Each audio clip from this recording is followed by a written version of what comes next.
Kembali ke kita, Prof. Indra Bastian. Anies Baswedan bisa bawa masyarakat Indonesia sejahtera. Ketua Dewan Pakar Rela Gama Relawan Anies Baswedan alumni Gajah Mada, Prof. Indra Bastian menyebut pentingnya kembali ke kita tujuan negara dengan mencari pemimpin yang mampu membawa masyarakat Indonesia pada kesejahteraan. Kita di Undang-Undang 1945 sudah jelas, dengan rahmat Tuhan yang Maha Esa, kita itu jelas, kita mendirikan bangsa ini karena diridai oleh Allah Subhanahu wa Ta'ala.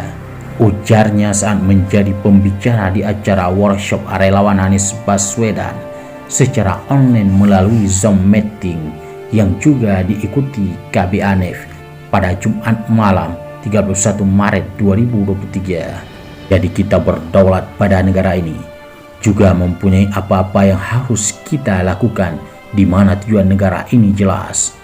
Setelah kita memahami itu semua, Indonesia yang berdaulat karena mempunyai banyak hal, di mana kita fokus pada 4 hal tujuan negara yang kita sebut sebagai kita, imbuhnya. Kalau sudah tahu seperti itu, sebetulnya apa yang harus kita harapkan? Disebutkan Indra, kita diminta kembali dengan apa yang kita sebut sebagai kita. Jadi apa yang kita lakukan di 2024 itu munculnya generasi masyarakat sejahtera. Di 2024 kita sudah menyelesaikan generasi 45 dan generasi 66 tandasnya.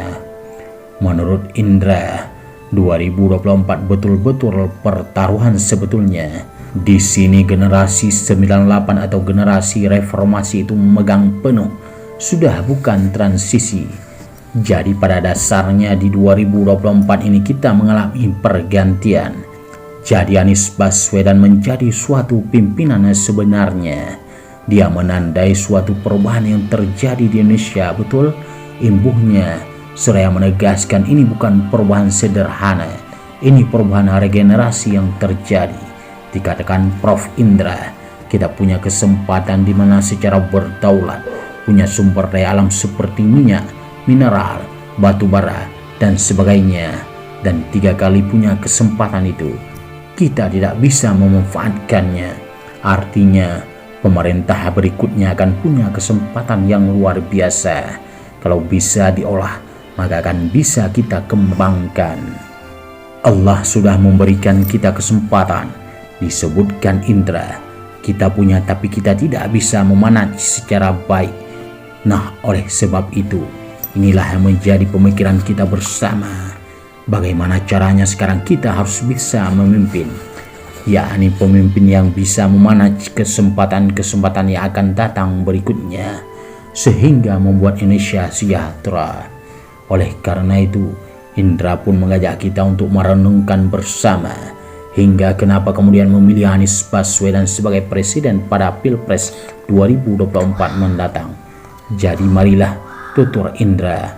Dia menambahkan dengan memanti untuk mendiskusikan apakah betul kita memilih Anies Baswedan karena kita yakin bahwa Anies bisa memberikan kesejahteraan kepada masyarakat Indonesia. Setelah 3 kali kesempatan dari sumber daya alam yang sebelumnya, kita tidak bisa memanfaatkan karena manajemen yang buruk dalam mengembangkan masyarakat kita menuju kesejahteraan.